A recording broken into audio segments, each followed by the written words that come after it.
Pride Month is officially over. However, that doesn't mean the conversation is over. Pride is a celebration of being who you are and being proud of that. But it's also about much more than that. It's about the acknowledgement that there are still a lot of issues facing the LGBTQ+ community, such as discrimination, violence, and legislation that provides challenges to the very existence of queer people. But Pride is the overcoming of these challenges. It's an opportunity for people to stand proud and be who they are, while also fighting for the people who don't have the privilege or opportunity to be open about who they are. Now, not a lot of people watch my videos all the way through, so before 60% click off and never get to hear my enlightened rambling, I first want to show a video from Now This News that outlines why Pride is so important from people who are actually part of the LGBTQ+ community. Because as some of you may know, I am a white straight man and a gamer, which naturally makes me part of the most marginalized social group. No, but since I myself am not directly part of the LGBTQ+ community, I never want to end up speaking for the community, but rather with the community. Because it is important to talk about LGBTQ+ issues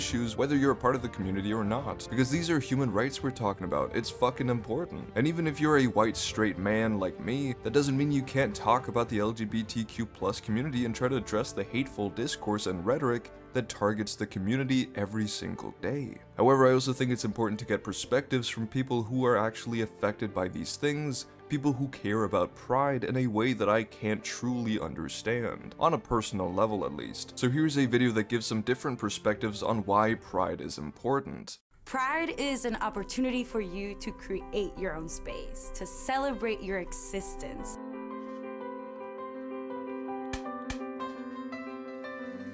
I was still kind of in the closet, so I just watched. And last year, I actually marched with my boyfriend. It was really empowering. Actually, I think it was one of the movements that made me come out to my parents. Queer people don't deserve to just be a footnote in history books. We have to acknowledge the people in the past and in the present who are fighting for our rights. If there's one thing they've taught me, it's always to fight for equality, always to make sure that everyone has a voice. I think that's just in the spirit of Pride. Being able to celebrate Pride is a privilege that not everybody in the community has, but everyone in the community should have. Around the world, people are being persecuted for their gender identity and for their sexual orientation. We need spaces where we can talk about the issues that we still face. We need these spaces to be intersectional. Pride is for everyone, but it's not always kind of marketed that way, I guess. Most times it ends up being a little more white, a little more male, a little more cisgender than the community actually is. I'm a white gay man. I represent the most visible demographic in the LGBT community, but there's so much more we can do to celebrate men and women of color in the community, trans people, and non-binary people. By going to Pride, I realized that there are a multitude of identities that I still have yet to be introduced to. Still asexuals and demisexuals and other people who I'm sure I'm not even aware of yet, who haven't had any light brought to them yet. And I think that's why Pride is so great, because it gives a whole bunch of people this visibility that they've never really had before. I think it's important to celebrate Pride because a lot of people are still struggling to come out. So many people have been told for so long that it's not okay to be who you are. I'm tired of people saying asexuality is not a thing because you just haven't met the right person to have sex with, whether it be a girl or a guy or somewhere in between. I go to Pride to create a space for myself. It's almost as important to me as like the holidays around December, and I get this sort of giddiness, and I realize that in itself is worth celebrating. I went to my first Pride March as this young teenager, realizing that there was this whole other community out there. I made the decision to march at the very front of the parade, and it was the first time in my life I was ever presenting as openly gay. And I was just so scared that someone would judge me for that. That was a decade ago. Today I will happily hold my husband's hand as I walk down the street, and Pride is how I got here. And I think it's important to remember that even if you aren't a member of the community, you likely know someone who is, even if you don't know that they are. I myself know a lot of people who are part of the LGBT community, people who I care about a lot. But even if I knew no one from the community, I would still relentlessly defend their rights. Because there is nothing wrong with being gay, bisexual, transgender, non-binary, or any other gender identity or sexuality that is represented by the LGBT community. And we need to fight back against people who try to say otherwise. Now, before I get into the direct anti-LGBTQ+ discourse, I first want to show a clip from my friend Eric Debunks, who gives a brilliant answer to the questions, why do LGBTQ+ people need their own month, and why isn't there straight pride? Why is there no straight pride? I hear this often, and the truth is the answer is quite simple. Where in our world is it illegal to be straight? The answer to that is nowhere. There's nowhere in the world where you could travel to and be persecuted for simply being straight. Now, how many countries is it illegal to be gay? Well, at least 64 countries have laws that make it illegal to be homosexual, and at least 11 of those you can be put to death. Trans people face being illegal in at least 37 countries in the world. Pride exists to show other parts of the world that expression and identity are important, valid, and appreciated. And if not, we have the freedom of speech and expression to speak out against these laws. Gay pride isn't just about being visible for straight people. It never has been. It's about sending a message to queer people all over the world that we will not be silenced. So next time you ask, why isn't there straight pride? The question you should actually be asking is, why does gay pride need to exist at all? In a perfect world, we wouldn't need to signal boost. So be a part of the change and not a part of the problem. Happy Pride Month.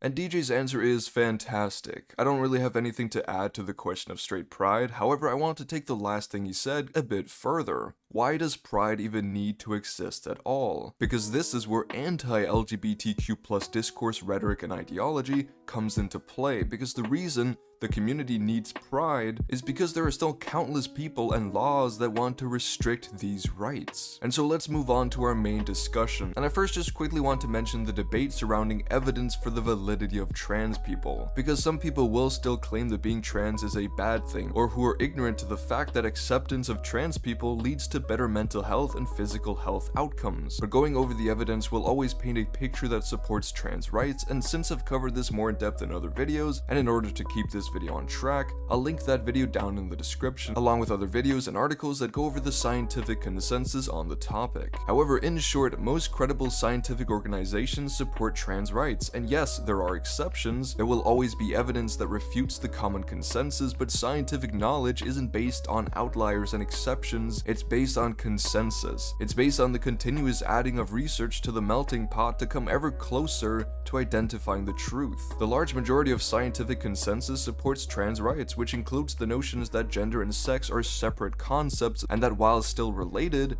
are functionally and theoretically quite different. That gender-affirming healthcare and social acceptance are the best and most reliable ways of treating gender dysphoria, increasing well-being, and reducing risk of suicide in trans people. While the opposite, as in a lack of gender-affirming healthcare and accepting social spaces along with discrimination, have a negative impact on the mental and physical health of trans people. So based on the evidence alone, which again is quite unanimous, the question of whether pride is needed is partially answered. At least it answers the evidence argument. Because yes, scientific support for the validity of the LGBTQ+ community is overwhelmingly positive, and in part it outlines why acceptance and affirmation are needed for the mental well-being of the community. However, we're still missing the part about why exactly pride is needed. And that's why I'm going to talk about anti-LGBT+ rhetoric and ideology, because this is the crux of the discussion. Pride is needed because there's still so much lack of understanding and hatred for the LGBT community that needs to be counteracted. And I'll be delving into this Discord in 3 parts: entertainment and media, politics, and real-life situations. Starting with the domain that I myself am most experienced in, entertainment and media. So for the past decade now, the concept of SJWs and woke politics influencing media has been a pretty significant topic of debate. Movements like Gamergate, Comicsgate, and the Fandom Menace have taught us a lot about how abhorrent and aggressive the reaction can be to diversity and representation in media. And I could make many videos discussing this topic with focus on the representation of women or people of color, but today is about pride. And so we direct our eyes towards LGBT representation in entertainment, and the reaction that is caused from even the slightest mention of gay and trans people. Now before I talk a bit more generally, let's quickly go over some of the many examples of pro-LGBT representation in media that garnered quite significant outrage. And naturally, there are way too many examples that I simply don't have the time for if I want to get to all my arguments, so I've picked out a few of the more recent ones off the top of my head. First of all, I'm sure you all remember the movie Lightyear that came out last year, which had a split-second kiss between 2 women. That was all it was. There was no sexual connotations behind it in any way. It was just a brief portrayal of 2 women loving each other, which by the way is a much less explicit portrayal of love than basically any other straight couple in any animated kids movie ever ever made. The reaction this moment garnered was a stark reminder of just how hateful of gay representation so many people still are, to the point that a single kiss in a movie would be used as evidence of the left's made-up agenda to groom kids into becoming gay. It was utterly pathetic. However, we also have recent examples from across the Spider-Verse where a brief sign in the background could be seen that had the words "protect trans kids," which no one even noticed until the people triggered by it pointed it out. Now, whether or not you believe that Gwen's character is an allegory to a transgender person is completely up to you, but if it's not something you're looking for, then you won't pick up on it. You can watch this whole movie without even noticing the sign or the trans symbolism.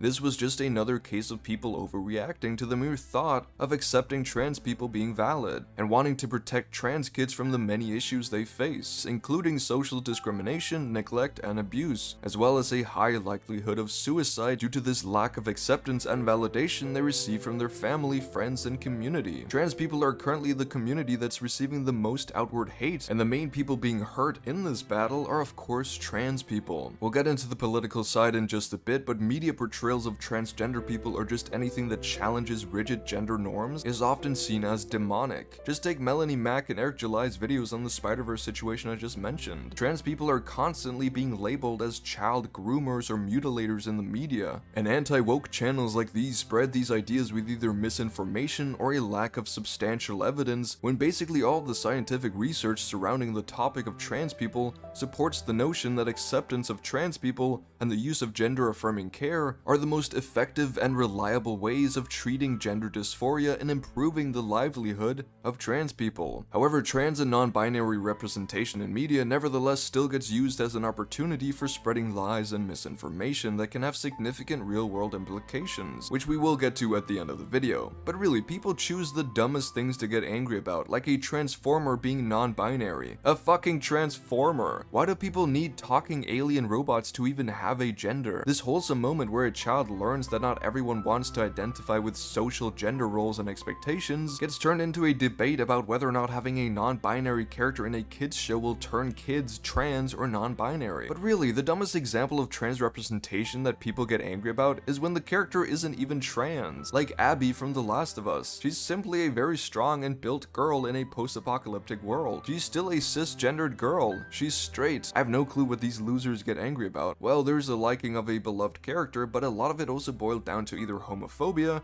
or transphobia, or insecurity at seeing a woman who could manhandle them.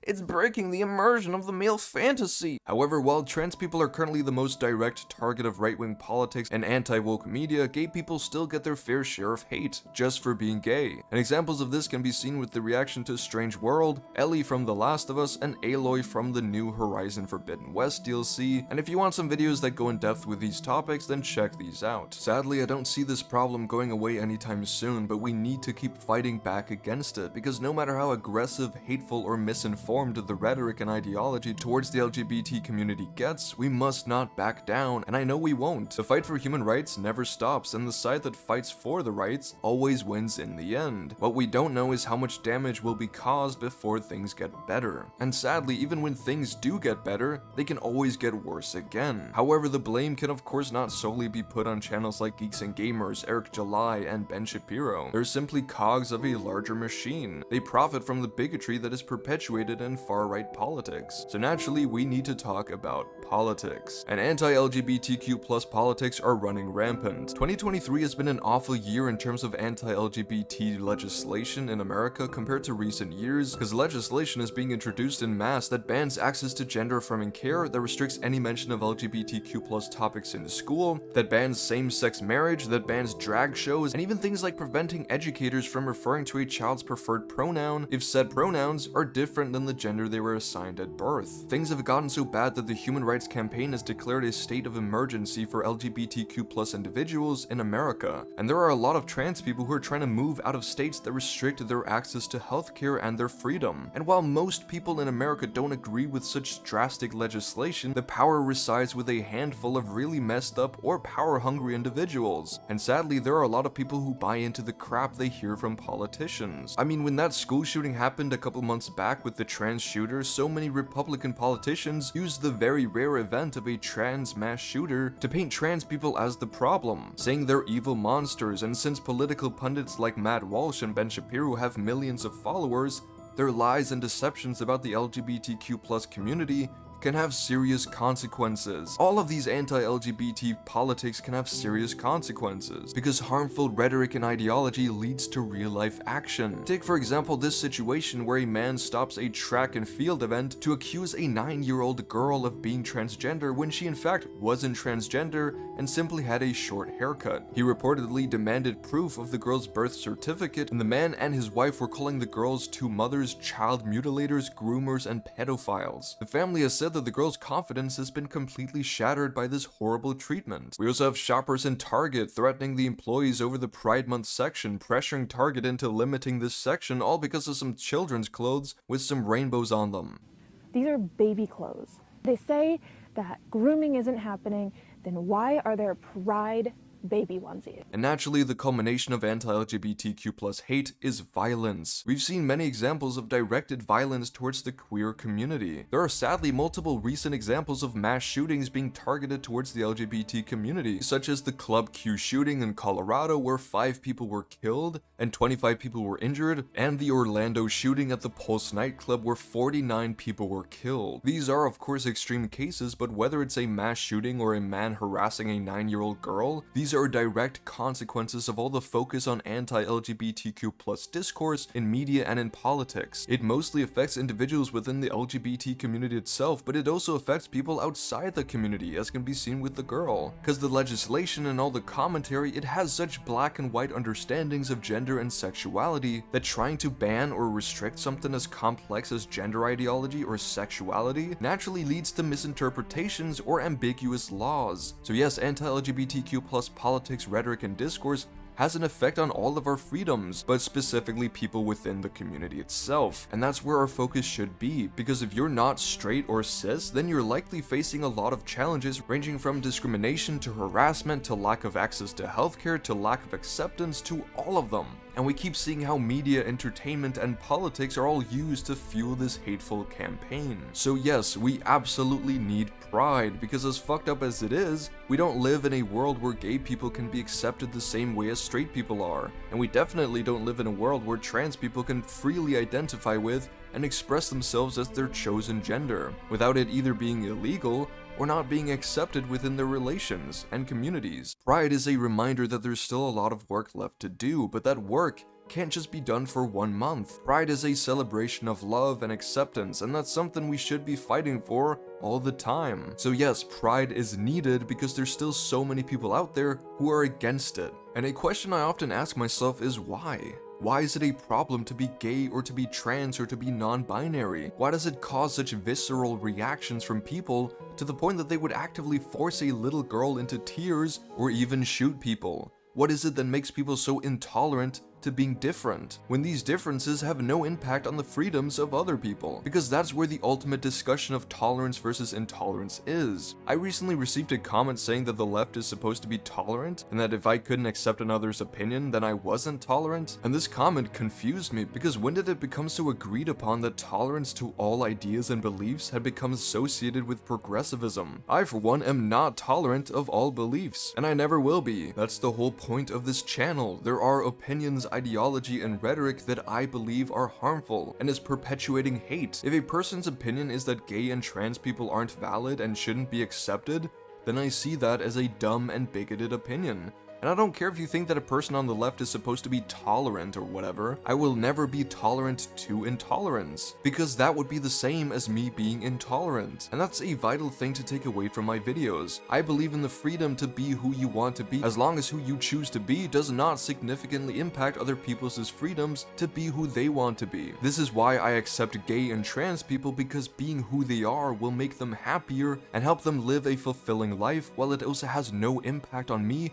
or anyone else's freedom. But being, for example, a pedophile absolutely does infringe on another person's freedom, so I'm intolerant of that. Being homophobic also absolutely infringes on other people's freedom to be who they are, and so I'm intolerant of that. Listen, if you secretly don't really understand gay people or you don't like gay people but you keep it to yourself, then that's fucking whatever. I don't like it, but as long as you're not hurting anyone and being open about it, then there's no problem. However, as soon as you start voicing these opinions, that's where my tolerance stops. So yes, I have a clear opinion on this, and I believe that most opinions that go against this are wrong. These are human rights we're talking about, not Elden Ring builds. I will always defend the LGBTQ+ community from intolerance. So at the end of the day, I don't really know why people hate the LGBT community so much. There are plenty of reasons for it and none of them seem valid in any way. But what I do know is that I'll never stop fighting against this hate. I'll never stop trying to defend people within the LGBTQ+ community, and I will never stop believing that pride is needed. I hope you enjoyed this video and at the very least learned something. If you have a perspective that I haven't covered, then please leave it down below. But check out my Patreon or my channel memberships to support me even further. Thank you to my supporters, including Ben Joseph and Nicholas. But other than that, I hope you all have a wonderful day, stay safe, and peace out.